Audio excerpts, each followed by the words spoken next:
Today discuss electromagnetic effect, electromagnetic प्रभाव। यह topic BSc first year का हम लोग पढ़ रहे हैं और बीएससी फर्स्ट ईयर की ऑर्गेनिक केमिस्ट्री की यूनिट फर्स्ट, जिसका नाम है स्ट्रक्चर एंड बॉन्डिंग यानी संरचना और आबंधन। उसमें एक टॉपिक दिया हुआ है, टॉपिक है इलेक्ट्रोमैग्नेटिक प्रभाव, इलेक्ट्रोमैग्नेटिक इफेक्ट। अब इलेक्ट्रोमैग्नेटिक इफेक्ट होता क्या है? तो सबसे पहली बात तो इसकी यह है कि यह जो इफेक्ट है, यह प्रभाव है, यह कंप्लीटली अस्थायी होता है कि अनस्टेबल होता है। ठीक है, जो केवल अटैकिंग रिएजेंट आक्रमणकारी अभिकर्मक की उपस्थिति यानी कि जो अटैकिंग रिएजेंट होता है उसकी प्रेजेंस के ऊपर डिपेंड करता है। अब अटैकिंग रिएजेंट यानी आक्रमणकारी अभिकर्मक आक्रमण कहां करता है? तो अटैकिंग रिएजेंट या आक्रमणकारी अभिकर्मक जो भी मल्टीपल बॉन्डेड कंपाउंड होंगे यानी कि जो भी बहुबंध यौगिक होंगे उन पर वो आक्रमण करता है। और आक्रमण करने के कारण मल्टीपल बॉन्ड यानी कि pi bonded convert to sigma bond, pi बंध सिग्मा बंध में कन्वर्ट हो जाता है। अब ये जो प्रभाव होता है जिसके ऊपर पढ़ रहे हैं इलेक्ट्रोमैग्नेटिक प्रभाव, इलेक्ट्रोमैग्नेटिक इफेक्ट, ये दो प्रकार का होता है। Two types of electromagnetic effect. एक होता है पॉजिटिव इलेक्ट्रोमैग्नेटिक इफेक्ट और दूसरा होता है नेगेटिव इलेक्ट्रोमैग्नेटिक इफेक्ट। तो पहले की तरफ हम चलते हैं। तो पहला है पॉजिटिव इलेक्ट्रोमैग्नेटिक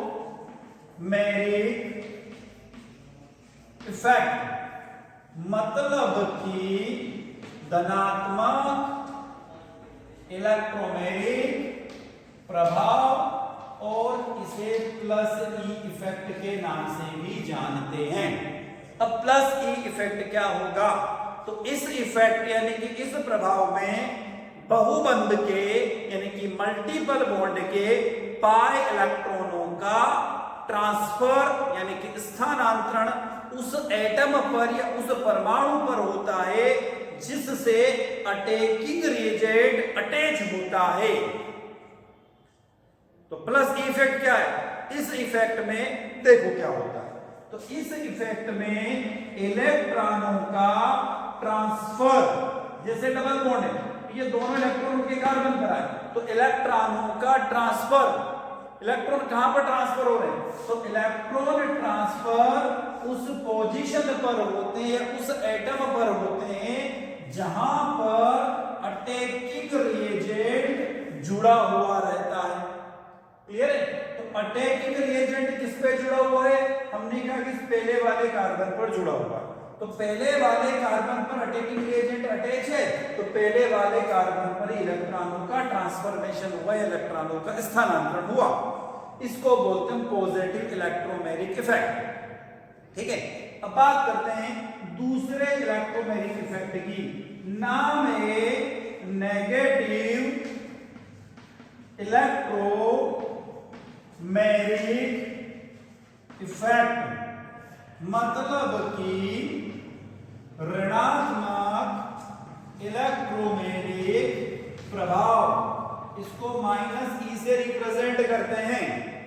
अब नेगेटिव इलेक्ट्रोमैग्नेटिक इफेक्ट क्या होता है? तो जब मल्टीपल बॉन्ड यानी कि बहुबंध के पाई इलेक्ट्रॉन का स्थानांतरण या ट्रांसफॉर्मेशन उस एटम पर होता है जहां पर अटैकिंग रिएजेंट जुड़ा हुआ नहीं रहता है। तो देखो कैसे, हमने लिखा सी डबल बॉन्ड सी और यहां पर अटैकिंग रिएजेंट हमने नेगेटिव यानी कि सीएन नेगेटिव ले लिया। क्या हो रहा है? तो सी डबल बॉन्ड यहां पर सिंगल बॉन्ड हो गया, इलेक्ट्रॉन ट्रांसफर कहां हुए? पहले वाले कार्बन पर। सीएन कहां जाएगा? दूसरे वाले कार्बन पर चला जाएगा। क्लियर है? तो एक तो होता है पॉजिटिव इलेक्ट्रोमैग्नेटिक इफेक्ट और दूसरा होता है नेगेटिव इलेक्ट्रोमैग्नेटिक इफेक्ट।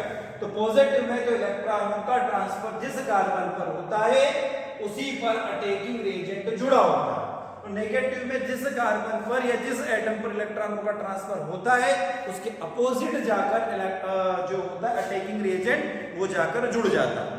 ये एक लाइन में कहें तो यह प्रेरणिक प्रभाव, जब प्रेरणिक प्रभाव तथा इलेक्ट्रोमैग्नेटिक प्रभाव एक दूसरे के अपोजिट या विपरीत दिशाओं में काम करते हैं, और तब ऐसी कंडीशन में इलेक्ट्रोमैग्नेटिक इफेक्ट जो होता है वो प्रबल हो जाता है, यानी कि स्ट्रॉन्ग हो जाता है।